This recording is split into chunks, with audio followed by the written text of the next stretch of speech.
أيام قليلة فقط تفصلنا عن اللحظة التي ينتظرها العالم كله، كأس العالم 2026. لكن قبل أن يطلق الحكم الصافرة الأولى، قبل أن تشتعل الملاعب وتتحرك الأقدام، الأخبار لا تنتظر. في البرازيل، رجل يغادر الملعب متألماً وحلمه ينتهي قبل أن يبدأ.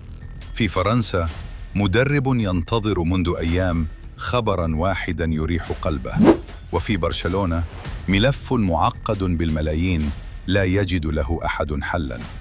3 قصص، 3 مشاعر، وكلها تقع في نفس اللحظة، على بعد أيام من أكبر بطولة في تاريخ كرة القدم. تعالوا نفصلها. نبدأ مع السيلساو، البرازيل التي تحلم باستعادة اللقب الغائب منذ 2002 تلقت ضربة موجعة في أسوأ توقيت ممكن. قبل 4 أيام فقط من انطلاق مشوارها في المونديال، خرج ويسلي نجم روما الإيطالي وظهير البرازيل الأيمن من الحساب نهائياً. القصة بدأت في الدقيقة 15 من الودية أمام مصر في ملعب كليفلاند. شعر ويسلي بألم حاد في فخذه الأيسر، طلب الاستبدال فوراً ودخل دانيلو بدلاً عنه. انتهت المباراة بفوز البرازيل 2-1، لكن الفرحة بالانتصار طغى عليها القلق من مشهد ويسلي وهو يغادر الملعب متألماً. بعد المباراة مباشرة قال أنشيلوتي: من المؤسف أن نخسره، علينا انتظار نتائج الفحوصات، لكن لدينا لاعبون جيدون ليحلوا محله. وجاءت الفحوصات لتؤكد الأسوأ: تمزق عضلي في العضلة المقربة اليسرى، غياب نهائي عن كأس العالم. الرد جاء سريعاً. أنشيلوتي استدعى إيدرسون لاعب خط وسط أتلانتا بديلاً طارئاً. قرار مفاجئ يعكس رغبة المدرب الإيطالي في تعزيز خط الوسط بدلاً من جلب مدافع آخر. أما مركز الظهير الأيمن فسيتولاه دانيلو صاحب الخبرة الواسعة، مع خيارات احتياطية تشمل باولو هنريكي من فاسكو وفيتينيو من بوتافوغو. البرازيل فقدت قطعة مهمة، لكن هل يوقفها ذلك؟ الأيام القادمة ستجيب. وعلى الطرف الآخر، جاء خبر مفرح من المعسكر الفرنسي. فرنسا التي كانت تعيش على وقع قلق حقيقي منذ بداية المعسكر تنفست الصعداء أخيراً. ويليام ساليبا، قلب دفاع أرسنال وركيزة الدفاع الفرنسي، كان يعاني من مشاكل في ظهره أبعدته عن التدريبات الكاملة وأثارت تساؤلات المقلقة. هل سيكون جاهزاً للمونديال؟ هل تدخل فرنسا البطولة الكبرى بدون أهم مدافعيها؟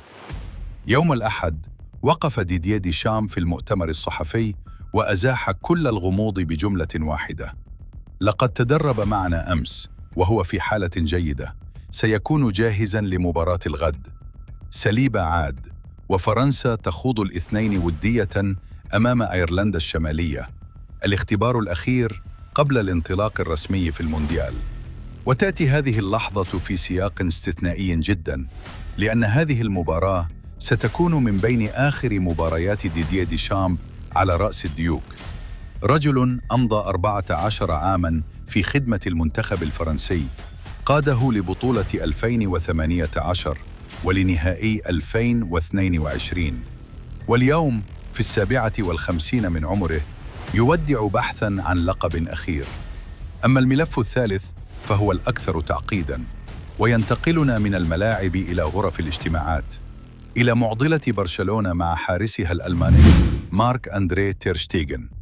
الحارس الذي كان يوماً من أفضل حراس المرمى في أوروبا لم يعد جزءاً من خطط المدرب هانزي فليك، وهذا يضع برشلونة أمام معادلة صعبة جداً. ماذا تفعل بلاعب راتبه يتجاوز 15 مليون يورو سنوياً ولا مكان له في الفريق؟ ظهر بصيص أمل من هولندا. مدرب أياكس الجديد ميشيل، الذي سبق له أن حاول ضم تير شتيغن لجيرونا الموسم الماضي، يضع الحارس الألماني ضمن خططه لتعزيز حراسة مرمى فريقه.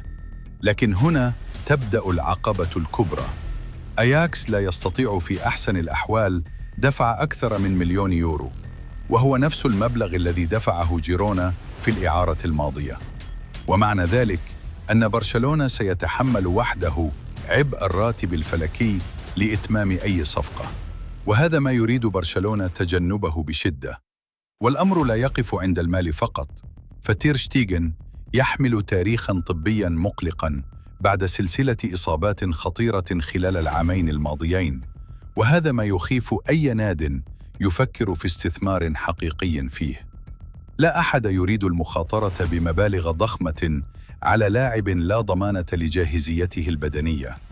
3 خيارات أمام برشلونة: انتقال دائم والأصعب، إعارة جديدة مع تحمل معظم الراتب، أو إنهاء العقد بالتراضي مع خسارة مالية مؤلمة. وحتى الآن لا حل واضح في الأفق. هذا هو المشهد قبل انطلاق كأس العالم 2026. البرازيل فقدت ويسلي لكنها لم تسقط. فرنسا استعادت سليبة، وديشامب يحلم بنهاية مثالية. وبرشلونة لا يزال يبحث عن مخرج لملف تير شتيغن. الأيام القادمة ستكشف الكثير، والمونديال لم يبدأ بعد، لكن المشهد واضح. هذه البطولة لن تكون عادية. تابعونا على آرافوت، لأن الأخبار لن تتوقف، ونحن هنا قبل الجميع. وإذا استفدت من هذا الفيديو، اشترك في القناة وفعل الجرس، لأن ما قادم أكبر. أراكم في الفيديو القادم.